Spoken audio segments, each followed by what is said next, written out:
টঙ্গী বউবাজারে কাঁচা সবজির বাজার বর্তমানে স্থিতিশীল রয়েছে, যা স্থানীয় ক্রেতাদের মধ্যে স্বস্তি সৃষ্টি করেছে।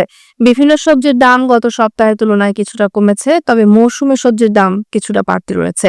বাজারে বর্তমানে আলু প্রতি কেজি 20 টাকা, পেঁয়াজ 55 থেকে 60 টাকা, বেগুন 45 থেকে 50 টাকা, বরবটি 50 থেকে 60 টাকা, মূলা 20 থেকে 30 টাকা, পটল 60 টাকা, পেঁপে 30 টাকা, গাজর 40 টাকা, টমেটো 50 থেকে 60 টাকা, শসা 40 থেকে 50 টাকা, ঢেঁড়স 50 থেকে 60 টাকা, চিচিঙ্গা 60 টাকা, ধুন্দল 40 থেকে 50 টাকা, ঝিঙা 60 টাকা, কচুরলতি ও কচুরমুখী 70 থেকে 80 টাকা, মিষ্টি কুমড়া 30 টাকা, কাঁচামরিচ 80 টাকা বিক্রি হচ্ছে।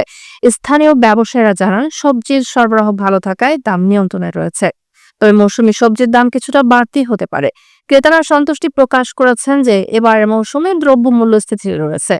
সবজির বাজারে এই স্থিতিশীলতা ক্রেতাদের জন্য স্বস্তির কারণ হলেও মাছ, মাংস ও তেলের বাজারে মূল্য বৃদ্ধির কারণে তাদের দৈনন্দিন খরচ কিছুটা বেড়েছে।